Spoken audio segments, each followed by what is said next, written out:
The Clean Water Act excludes agricultural activities from federal regulation. Latios and Rockwell 13. One of the last great intractable problems of environmental law is pollution of air, America's railways, waterways caused by agriculture. There are many sources of agricultural pollution, including fertilizers, pesticides applied to row fields, animal waste from livestock operations, and sediment loading from tree farms. These pollutants can devastate downstream watercourses by adding ammonium nitrates, nitrates, and phosphorus to ambient water quality. Downstream lakes and reservoirs can experience erotification, algae blooms, and depleted oxygen, while rivers can be impacted by excessive salinity, turbidity from sediment, and toxicity, resulting in forever altered marine ecosystem. The Clean Water Act was intended to restore and maintain chemical and physical biological integrity of the nation's waters. The Clean Water Act in itself is responsible for agricultural sources remaining outside of the scope of the Act's reach. The Act requires the EPA to issue pollution-limiting technology-based permits for the discharge of any pollutant, but exempts all return flows from irrigated agriculture and narrowly defines the discharge of pollutant as an addition, which excludes most agriculture operations.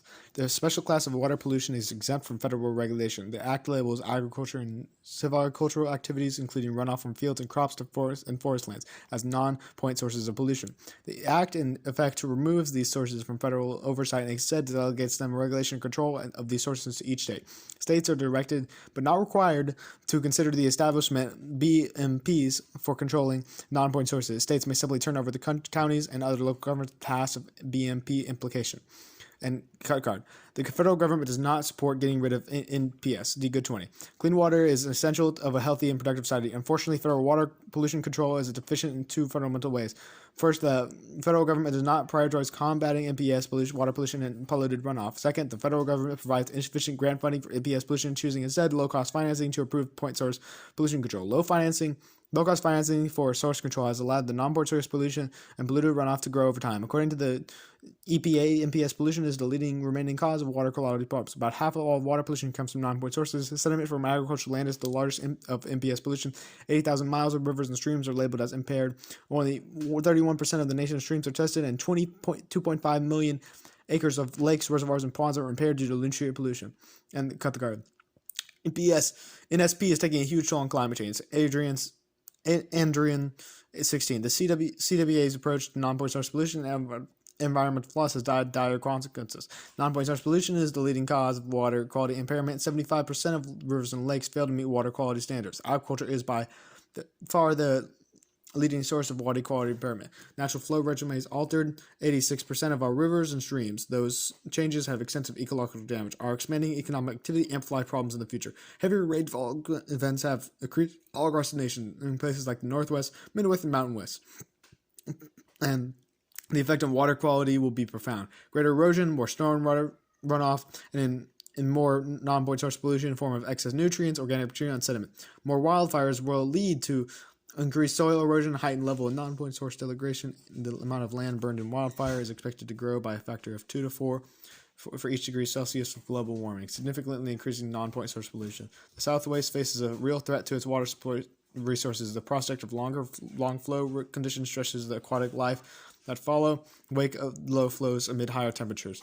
The high west and the south, northwest and the south will likely experience longer dry spells, short-term droughts to grow worse, but in large areas southeast and southern Great Plains, the temperature is expected to increase. Climate change is expected to increase water use controllably. Withdrawal due to climate change, greater demands from irrigated agriculture, and because higher temperatures increase evapotranspiration, requiring more water to grow the same crops. The U.S. water supply will be much more vulnerable to shortages in the future. Vulnerability will occur in arid and semi-arid climates.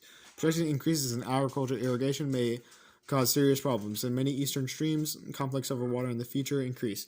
Non-point source pollution control generates opposition of powerful interests such as the farm lobby. Non-point source controls are a form of land use planning that ought to remain exclusively in state and local hands. The federal government, however, has strong interest in historic involvement with both water management and pollution control. Kurt Carr. The use of drugs and antibiotics that are not needed in livestock is contributing to the spread of antibiotic-resistant bacteria. Lidwell 19. The widespread use of antibiotics in meat production that are not sick, in animals that are not sick, is contributing to the public health crisis of antibiotic resistance. Antibiotics important to human medicine are sold for use in livestock. to help them survive crowded, unsanitary, and stressful conditions. The rise of antibiotic-resistant bacteria, then spread via air and water used to irrigate crops, can end up contaminated meat. Antibiotic-resistant bacteria are health threats we face today. 162,000 people die per year in the United States as a result of antibiotic-resistant infections, and is the third leading cause of death in the United States. Public health officials warn it will only get worse and overusing these drugs. Cut the card. There is a huge threat to our drinking water and crops due to contamination. Jocelyn Welder, 20. CAFOs present such a significant threat to drinking water quality and overall public health. CAFOs' harms are rooted in mineral storage and disposal and have overflowed in situations of natural disaster, flooding, untreated sewage, contaminated crops that cannot be sold for human consumption.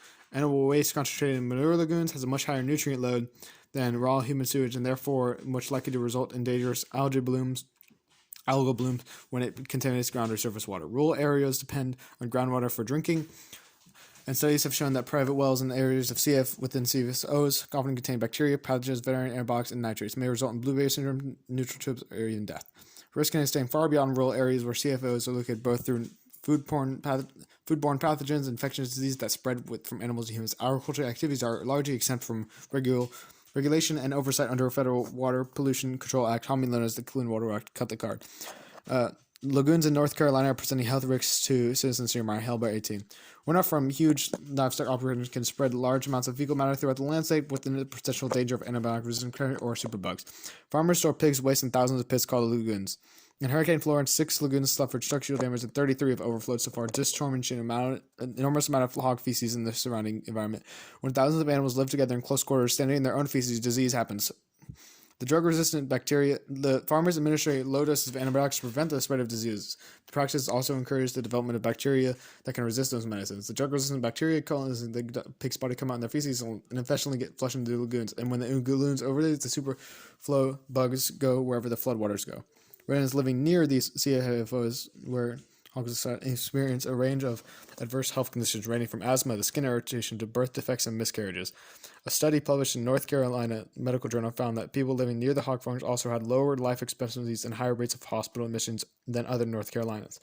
No government agency currently tracks the possible connections between lagoon overflows and health issues in CFO adjustment communities, but Price suggests hospitals in downtown regions could see upticks in illness such as staph, MRSA, and E. coli infections. Making matters worse, he says, quote, if people get an infection from the bacteria, the treatment can fail because those pathogens are resistant to antibiotics. CAFO contaminated drinking water is one of the biggest concerns.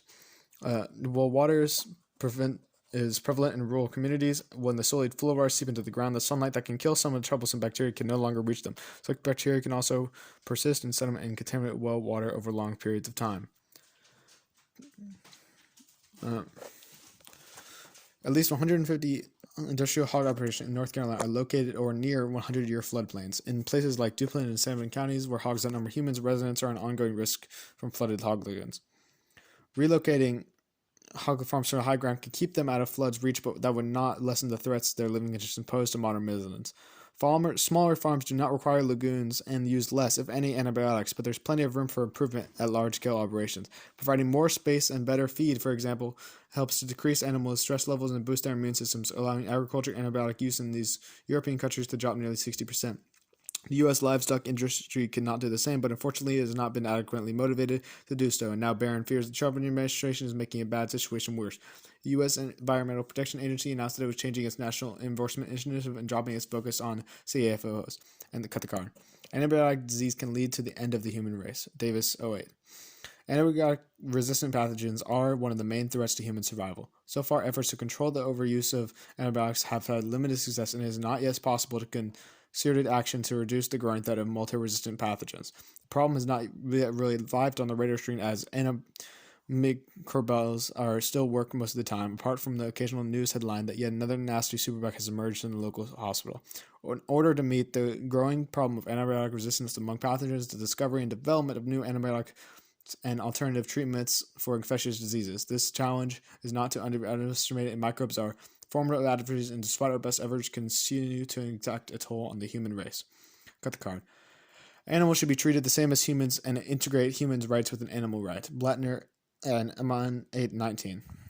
Many animal protection acts throughout the world recognize animals as living beings whom we owe moral and legal duties, provide that animals ought not be treated inhumanly or cause unnecessary suffering. The concern for animals includes setting up duties owed to animals, make an important value statement, and, quote, bring animals into the very structure of the body politic, end quote. Thinking about the impacts on human activity on animals, emerged universal consensus about human diligence must be exercised when interacting with animals. Humans feel violated themselves when animal protection laws are not adhered to, or there is a direct link between treating animals unkindly and the degradation of man. Immanuel Kant famously stated it as, if a man shoots his dog because the animal is no longer capable of service, he does not fail in his duty to the dog, nor for the dog cannot judge. But his act is inhuman and damages in himself that humanity which it in his duty shows towards mankind. If he is not to stifle his human feelings, then he must practice kindness towards his animals, for he who is cruel to animals becomes hard also in those dealings with men. Recognize the connection between preventing animal cruelty and curbing human crimes, animal cruelty, and the brutalization of society. Konstantin Leonarchus argues for human right to animal protection. It is the right of every person to reasonably safeguard the lives and integrity of animals to ensure that they are treated with dignity. Current violations of animal instruments cannot be readjusted by animals, and humans themselves lack standing because they have not suffered an injury. A discrete human right to animal protection that it could also be drawn from existing human rights. Farmed animals suffer from numerous production-related respiratory diseases. Accepting animal cruelty in our right is problematic in two ways. Animal welfare demands that animals be treated humanly and that they be spared from suffering because agriculture production affects the highest number of domesticated animals. Should the human right to animal production be established as a standalone right, states would violate their legal duties to protect and respect this right. In other words, the human right to animal protection would apply regardless of sweeping farmers' rights.